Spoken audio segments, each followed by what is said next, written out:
Hello दोस्तों, कैसे हैं आप सभी का स्वागत है मेरे YouTube channel Sunil study station में। तो जैसा कि मैंने अपने शॉर्ट वीडियो के माध्यम से आपको बताया था कि चंद्रयान 3 की जो कल सफलता चंद्रयान 3 को जो सफलता मिली है चाँद के दक्षिणी ध्रुव पर लैंड होने में, उसकी खुशी में हम भी एक नई शुरुआत कर रहे हैं। और ये 23 तारीख का करंट अफेयर्स है और इस 23 तारीख से मैंने एक करंट अफेयर्स की शुरुआत की है यूपी पुलिस को टारगेट करके। लेकिन और भी जितने वनडे एग्ज़ाम की कोई भी तैयारी कर रहा है वो सब भी इसको देख सकते हैं। और ये बहुत टारगेटेड और बहुत ही संक्षिप्त तरीके से और बहुत ज़रूरी और आपको एक ब्रॉड सेंस में समझाने की कोशिश की जाएगी जिससे आप कॉमन सेंस भी समझ सकें। और ये शुरुआत डेली होगी, जैसे कि डेली हमारी एक वीडियो रीजनिंग की चल रही है यूपी पुलिस को टारगेट करके। मेरा टारगेट यूपी पुलिस है, हालांकि ये सारी वीडियोस और सभी वनडे एग्ज़ामों के लिए उतनी ही उपयोगी हैं। बट मैं यूपी पुलिस के एक एक क्वेश्चन को, एक एंगल को टच करना और उसको पूर्ण रूप से जो भी मुझे सही तरीके से फॉलो करेंगे, जैसा मैं बोल रहा हूँ वैसा करेंगे, मैं स्टाम्प पे आपको लिख के दे सकता हूँ। दुनिया की ताकत आपको नौकरी लेने से नहीं रोक सकती, बशर्ते आपको वही करना पड़ेगा जो मैं बोलूँगा, जैसे मैं बोलूँगा उतना ही पढ़ें। 10 सोर्स को फॉलो ना करें, मेरे सोर्स को फॉलो करो। मैं भरोसा दिलाता हूँ आपके बिहाफ पे मैं पूर्ण रूप से सारी जितनी ज़रूरत है यूपी पुलिस के लिए वो आपको अपने इस यूट्यूब चैनल के माध्यम से फ्री ऑफ कॉस्ट प्रोवाइड करूँगा। आपको बस वो पढ़ना है, वो सब प्रैक्टिस करना है। कैसे करना है वो सब तरीके भी मैं बताऊँगा, बता भी रहा हूँ। जैसे मैं बोल रहा हूँ वैसे ही करना है। नोट्स बनाने हैं प्रॉपर, कोई ज़्यादा टाइम नहीं लग रहा। लास्ट टाइम के लिए बहुत ज़रूरी है। नोट्स बनाते हैं, एक बार लिखते हैं आप, उससे क्या होता है, रिवाइज़ हो जाता है, मेमोरी में बसता है। ऐसा नहीं कि वीडियो देख लिया और हो गया, नहीं होगा ऐसे।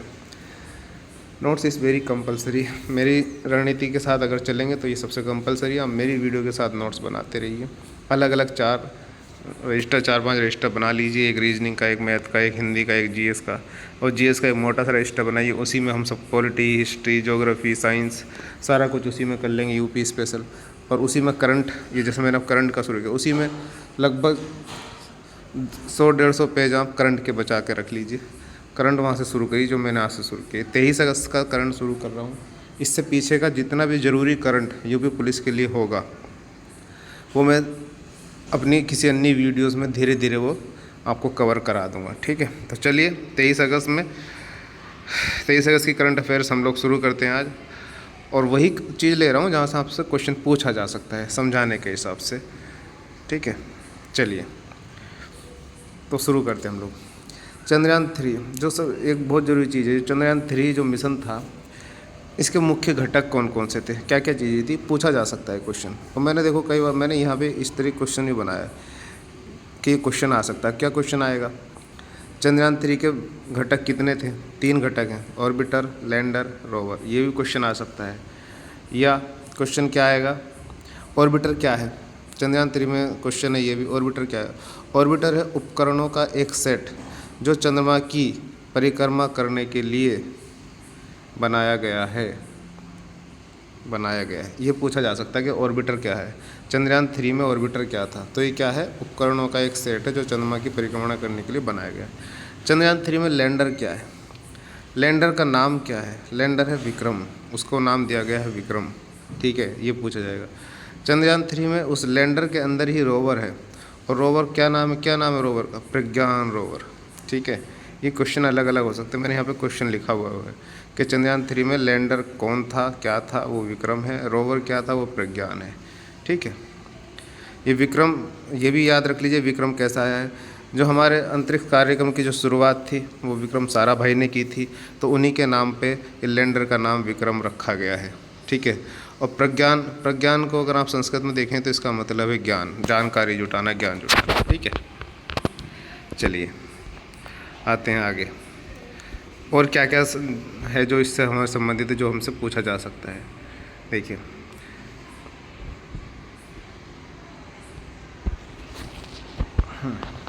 आज से पहले मैंने लिखा है नोट, आज से पहले चंद्रयान मिशन चंद्रमा की भूमध्य रेखा पर उतरे हैं। भूमध्य रेखा हम समझ रहे हैं, जैसे पृथ्वी की एक भूमध्य रेखा मानी जाती है। भूमध्य रेखा मतलब होता है ये बीच की रेखा, और ये ऊपर उत्तरी ध्रुव होता है, नीचे दक्षिणी ध्रुव होता है पृथ्वी का। ऐसे ही सभी जगह का चंद्रमा भी इसी तरीके का है, उसकी ये भूमध्य रेखा है।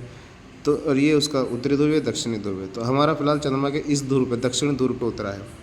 पूर्व, पश्चिम, उत्तर, दक्षिण, ऐसा होता है ना। तो इसी तरीके से देखिए, अभी तक जो 3 देशों ने मिशन किए हैं, एक अमेरिका ने किए हैं, एक चीन का मिशन गया है, एक रूस का मिशन गया है, जब रूस यूएसएसआर हुआ करता था। तो तीनों के तीनों मिशन चंद्रमा की भूमध्य रेखा पर उतरे हैं। ये भी क्वेश्चन हो सकता है। क्या क्वेश्चन हो सकता है? अभी तक जो भी मिशन उतरे हैं वो चंद्रमा की किस सतह पर उतरे हैं? उत्तरी ध्रुव पर, दक्षिणी ध्रुव पर, या भूमध्य रेखा पर, ऐसे। तो भूमध्य रेखा पर तक उतरे। सबसे पहला है ये, भारत का सबसे पहला है दक्षिणी ध्रुव पर जाने वाला मिशन। दक्षिणी ध्रुव पे पहला मिशन है, ठीक है। चलिए आगे देखते हैं ये क्या है। अब थोड़ी सी उनकी भी बात कर लेते हैं, चंद्रयान से संबंधित जो पहले मिशन हुए, चंद्रयान 1, चंद्रयान 2 और चंद्रयान 3। चंद्रयान 1 क्या था? ये 22 अक्टूबर 2008 को गया था, ठीक है। चंद्रयान 2 ये 22 जुलाई 2019, जो कि पूर्ण रूप से सफल नहीं हो पाया था, पार्शली रूप से सक्सेस था। लैंडिंग के वक्त हार्ड लैंडिंग हुई थी और वो हमारा लैंडर जो था वो क्रैश हो गया था। अभी उसी से सफलता, उसी से हमने सीखते हुए अब चंद्रयान 3 को डिज़ाइन किया था। अब ये 14 जुलाई को यहाँ से टेक ऑफ हुआ, 14 जुलाई 2023 को। तो इनकी डेट कभी कभी पूछी जा सकती है मिलाने के लिए। आइए इसरो के बारे में जान लेते हैं। जो ये सारे हमारे जितने भी अंतरिक्ष वाले मिशन हैं उन सभी को जो हैंडल करता है, उन सभी का जो मुख्य कार्य करता है वो है इसरो, ठीक है। इससे क्वेश्चन क्या क्या आ सकते हैं? इसरो का कहाँ पे मैंने, अच्छा आगे कहीं लिखा हुआ है। इसरो का गठन कब हुआ था? इसरो का गठन हुआ है 1969।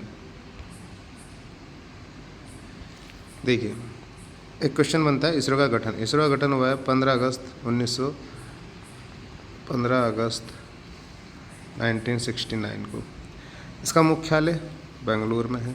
पहले अध्यक्ष इसके विक्रम साराभाई थे, उन्हीं के नाम पे मैंने ये बताया ऊपर लैंडर का नाम विक्रम रखा गया है।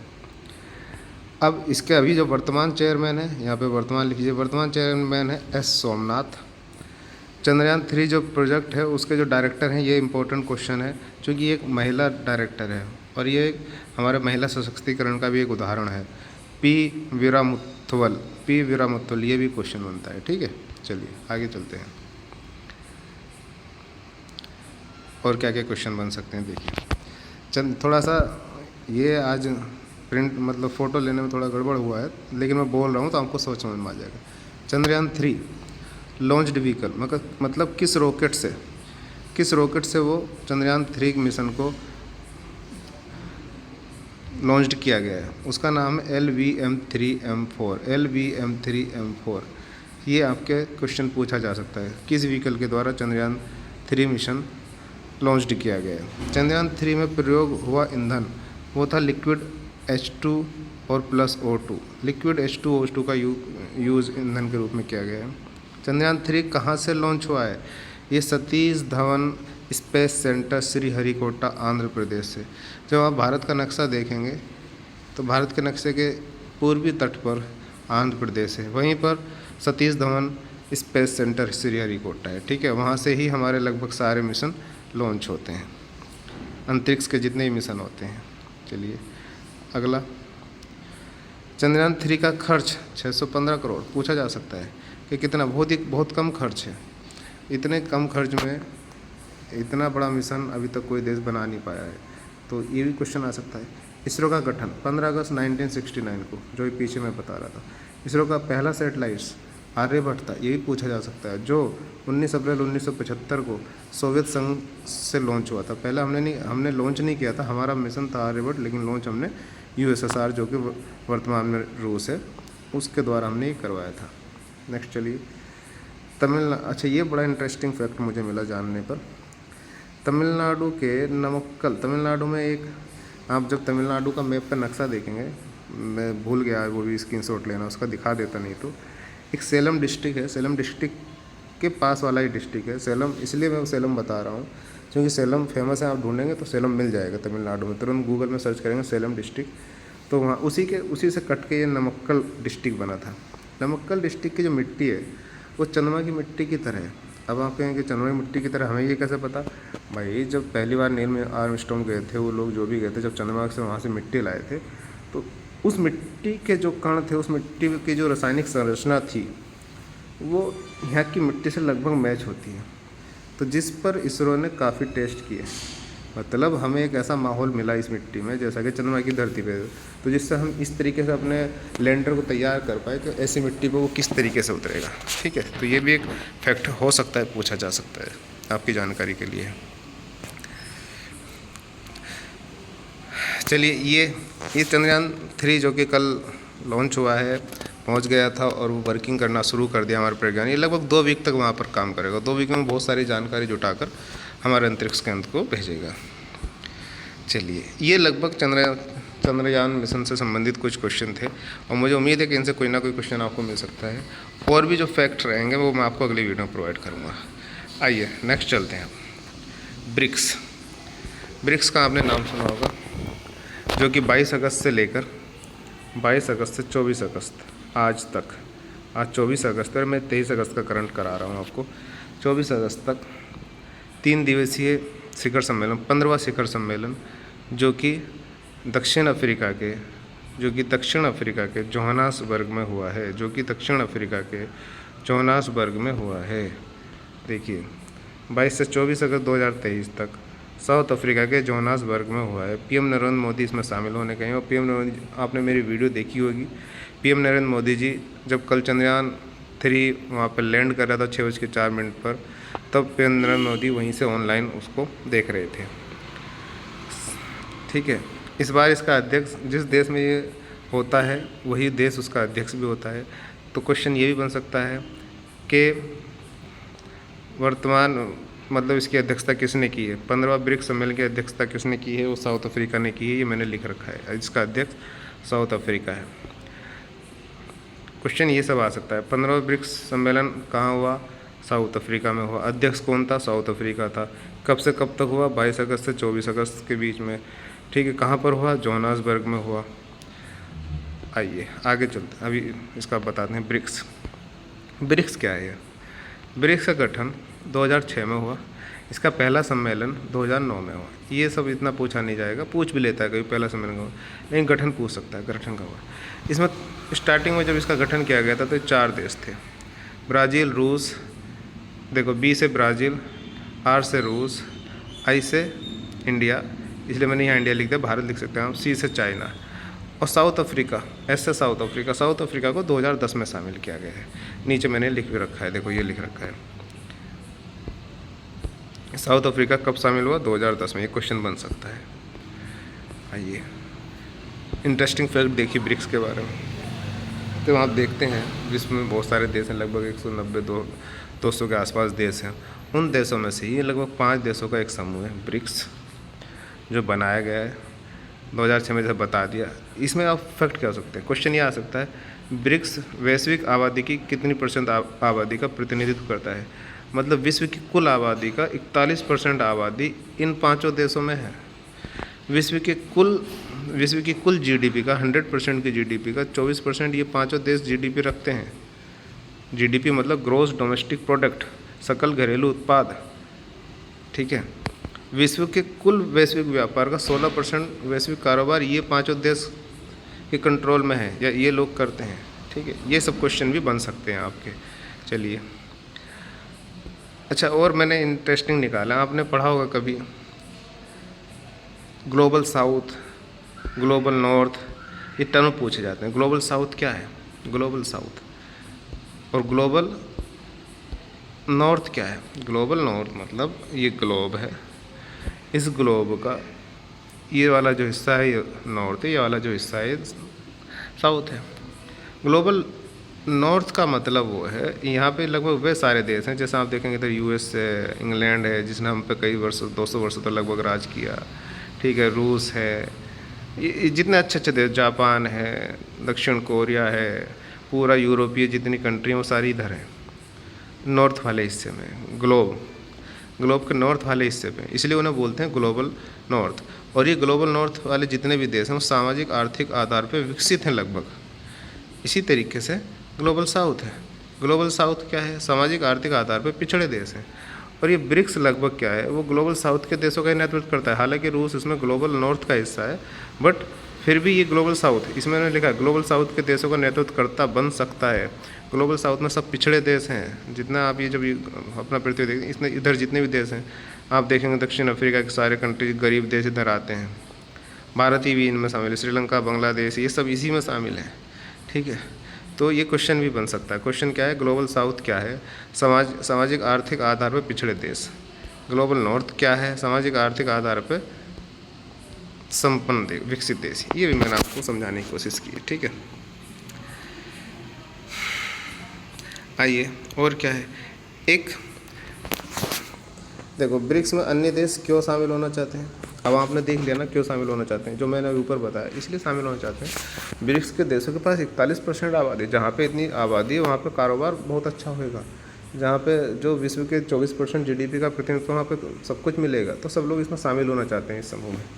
अच्छा, ब्रिक्स के देशों ने 2014 में एक बैंक की स्थापना की। जैसे विश्व बैंक है, विश्व बैंक पूरे दुनिया के देशों को ऋण देता है। उसी तरीके से इन 5 देशों ने मिलकर एक न्यू डेवलपमेंट बैंक की स्थापना की, जो कि विकास से संबंधित परियोजनाओं में इन संबंधित देशों, जो 5 देश हैं, उनको क्या है? ऋण देता है। और इसका मुख्यालय कहाँ है? शंघाई में। कहाँ है इसका मुख्यालय? शंघाई। ठीक है, चलिए, ये मैंने बता ही दिया सारा। ये आपको यहाँ पे ये एक मोटिवेशन पॉइंट है, मैं बताऊँगा अभी बाद में आपको, मैंने लिखा था आप लोगों के लिए। अब ये भी क्वेश्चन है, कौन से देश, अन्य देश ब्रिक्स में शामिल होना चाहते हैं? इनमें लगभग सऊदी अरब, इंडोनेशिया, UAE, अर्जेंटीना, ऐसे कई देश हैं जो इसमें शामिल होना चाहते हैं, जिन्होंने आवेदन किया हुआ है। अब आता है थोड़ा सा कौशल विकास से संबंधित, क्योंकि ये बहुत इंपॉर्टेंट क्वेश्चन होने वाला है, क्योंकि इसमें कुछ रिपोर्ट्स हैं। भारत कितना कुशल? आपने देखा होगा कौशल विकास कार्यक्रम, कौशल मिशन, कौशल कार्यक्रम 15 जुलाई 2015 से प्रधानमंत्री जी ने चलाया था। इसके लिए एक नया मंत्रालय भी बनाया गया था। कौशल विकास को बढ़ावा देने के लिए एक नया मंत्रालय बनाया गया 2014 में। तो क्वेश्चन बन सकता है, कौशल विकास कार्यक्रम को बढ़ावा देने के लिए नया मंत्रालय का गठन किया गया कब?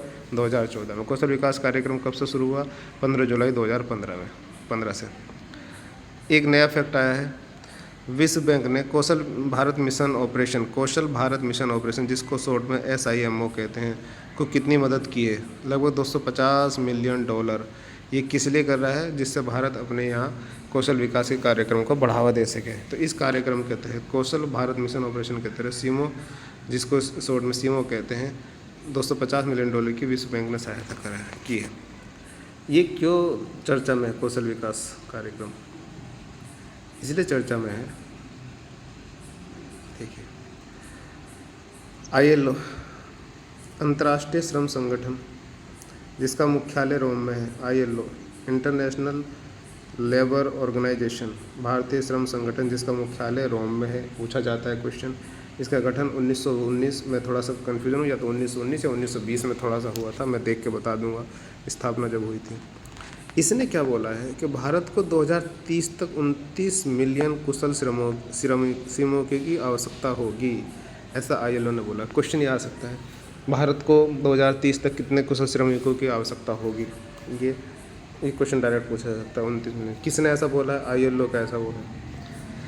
और जैसा कि आप जान रहे हैं, भारत क्या है? अभी तक श्रम आधारित अर्थव्यवस्था है, क्योंकि भारत का लगभग 70 से 80%, आज़ादी के टाइम पे तो लगभग 80-90% कृषि संलग्न क्षेत्र पर ही आबादी निर्भर थी। आज की डेट में ही 55 से 60% आबादी कृषि कार्य क्षेत्र पर ही निर्भर है। श्रम आधारित क्षेत्रों पर ही हमारी जनसंख्या निर्भर है, रोजगार के लिए, आजीविका के लिए। अब उसको विकास की ओर बढ़ना है तो कौशल आधारित अर्थव्यवस्था की ओर बढ़ना होगा। इसीलिए ILO ने बोला है कि भारत में इतने कुशल श्रमिकों की आवश्यकता होगी। ठीक है, देखिए, अच्छा, कौशल विकास आज के टाइम में अगर कौशल ना हो तो क्या है? रोज़गार की कमी है। क्यों है? क्योंकि कृषि कार्य में अब उतने रोज़गार रहे नहीं। अब आपको इंडस्ट्री में आना, शहर में आना, तो आपके पास कौशल होना चाहिए। अब उससे क्या, हमारी GDP भी कमज़ोर होती है, मानवीय विकास में हम लोग पिछड़ रहे हैं। एक आपको थोड़ा सोचने के लिए मदद है। हालांकि यूपी पुलिस में नहीं आने वाली सब चीज़ें, फैक्ट यूपी पुलिस में आने वाले हैं, लेकिन फैक्ट समझने के लिए हमें थोड़ा सा बैकग्राउंड में समझना ज़रूरी होता है। ठीक है, चलिए नेक्स्ट चलते हैं। ये फैक्चुअल क्वेश्चन है। मेघालय राज्य में किस जलाशय को डैम सेट के नाम से जाना जाता है? उमियान झील। इसका उत्तर है उमियान झील। ये उमियान झील, उमियान झील ये चर्चा में, ये क्वेश्चन क्यों बना और ये चर्चा में क्यों थी? उमियान झील। फिर एक अगला क्वेश्चन बनाया, उमियान झील कहाँ है? वो मेघालय में। ये भी क्वेश्चन बन सकता है उमियान झील कहाँ है, और ये भी क्वेश्चन बन सकता है कि मेघालय के किस जलाशय को डैम सेट के नाम से जाना जाता है। ठीक है, और ये मीठे पानी की झील है। ये कैसी झील है? ये कैसी झील है? मीठे पानी की झील है। अब आप कहेंगे सर ये कहाँ से ला दिया? अब आप देखो, ये क्वेश्चन अगर एग्जाम में पूछ लिया आपको, कहाँ से पूछ लिया, लेकिन ये क्वेश्चन इंपॉर्टेंट है। क्यों है? क्योंकि ये चर्चा में है। चर्चा में क्यों है?